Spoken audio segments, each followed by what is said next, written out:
Welcome student, I am Ganesan. இன்னைக்கு double integral base பண்ண sum பார்க்கலாம். இப்போ இந்த சம் பார்ப்போம். Evaluate integral 0 to 1 integral x square to root x y dy dx. இப்போ இந்த சம் பார்த்தீங்கன்னா அதே மாதிரி கொடுத்துருக்க இன்டெகிரல் வந்து வேரியபிள் லிமிட் இருக்கு. இன்டெகிரல் 0 to 1, இன்னொன்று வந்து x square to root x y dy dx. இப்போ லிமிட்ஸ்ல வந்து x இருக்கு, வேரியபிள் வந்து x இருக்கிறதுனால இது எதோட லிமிட், ஒய்யோட லிமிட். அப்போ y தான் ஃபர்ஸ்ட் இன்டெகிரல், அதை வச்சு தான் முடிவு பண்றோம். சரிங்களா? ஸோ y தான் ஃபர்ஸ்ட் இன்டெகிரல் ஐடென்டிஃபை பண்ணிட்ட பிறகு நம்ம இன்டெகிரல் பண்றோம். y இன்டெகிரல் பண்ணா y ஸ்கொயர் பை 2. ஒய்யோட லிமிட் என்னது இங்க, X square to root X, X square to root X.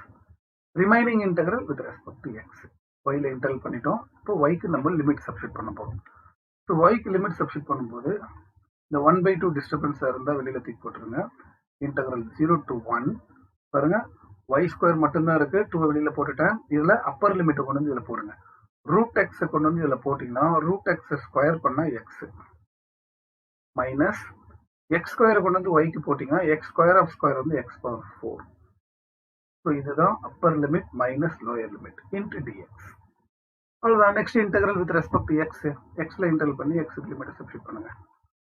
So எக்ஸை இன்டெகிரல் பண்ணீங்கன்னா X square by 2, X power 4 பண்ணோம்னா எக்ஸ் பவர் 5 பை 5, எக்ஸோட லிமிட் 0 to 1 முடிஞ்சு போச்சு.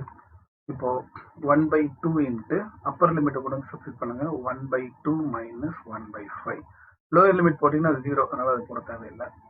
1/2 இன்ட்டு இந்த கிராஸ் மல்டிப்ளை பண்ணீங்கன்னா 5 மைனஸ் இதை கிராஸ் மல்டிப்ளை பண்ணா 2, 5 minus 2 divided by 2 into 5 10. So இப்போ பார்த்தீங்கன்னா 5 மைனஸ் 2 வந்து 3, 3/20. 3/20 தான் இந்த சம்மோட ஆன்சர். அவ்வளோதான்.